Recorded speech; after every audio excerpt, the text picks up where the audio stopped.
Today I am going to present about distal forearm to arm replantation. So we all know that we need to go the extra mile to be successful. When I come across these complex reimplantations, I feel that will I be successful if I go the extra mile? So I just want to share with you my experience with this situation.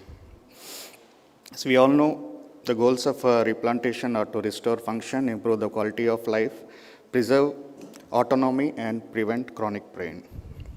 So I asked AI to give me the information about the latest articles comparing the prosthesis versus major upper limb reimplantation. So it went through 10 recent articles and given me this analysis, few aspects comparing major replantation versus prosthesis. Regarding the functional outcome, patient satisfaction, sensation and psychological well-being, surgery recovery, cost effectiveness, and decision factors. All of these categories are favoring a major reimplantation. Coming to the case presentation, she was a 20-year-old female, right hand dominant, and she sustained a side swipe injury with a very bad crush avulsion amputation at the level of forearm. And the warm ischemia time at the presentation was 6 hours. So she was managed according to the principles of advanced trauma life support, like primary survey, resuscitation, secondary survey, and definitive care. So this was a presentation. So the first picture shows proximal stump, and the second picture shows severe crush avulsion component of the soft tissue, along with injury in the hand. The X-ray shows dislocation of the elbow with very bad comminution fractures of both bones of the forearm. Coming to the technique, as the ischemia time was already 6 hours, we have completely debrided the muscle tissue, and the neurovascular structures were tagged, and the bone was prepared for osteosynthesis. All these things were done while the patient was being resuscitated. Of course, we counseled about that she will have a short limb without an elbow joint, but the patient and attendants were desperate to get it attached back, whatever may be the consequences. Under general anesthesia and tourniquet control, the proximal stump was prepared. Similarly, osteosynthesis was done with an external fixator and K-wire by our orthopedic colleagues. Coming to the anastomosis, the brachial artery was repaired to the radial artery, and one of the radial vena comitatus was anastomosed to the brachial vein. In addition to that, subcutaneous veins were repaired. All the FDP and FPL were weaved into the biceps tendon.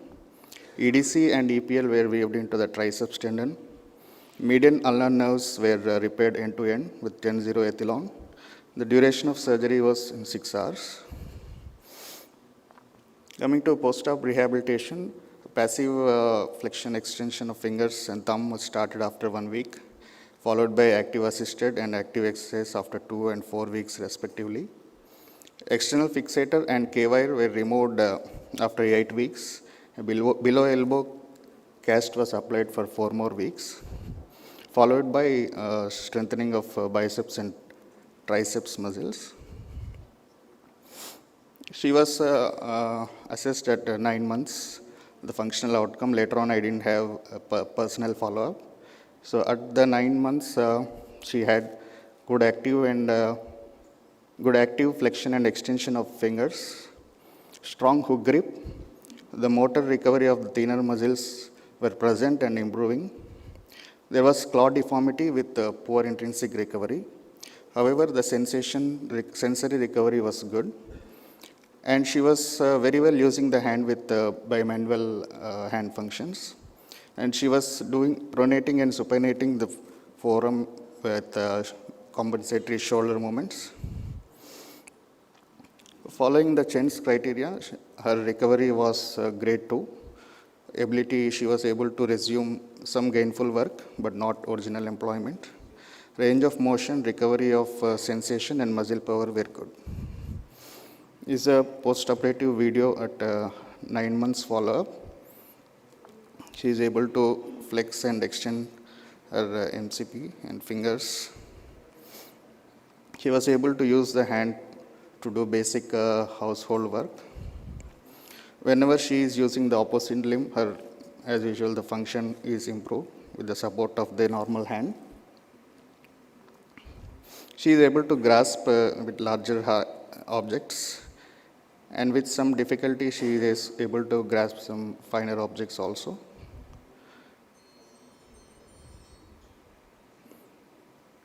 She has a strong hook grip, which is much stronger than what later on she sent subsequent videos holding buckets.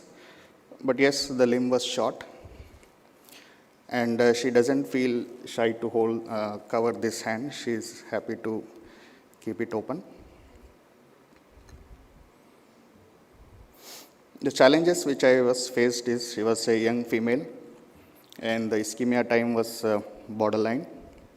And I was naive into practice after residency, but I couldn't find any supportive literature to the best of my attempts.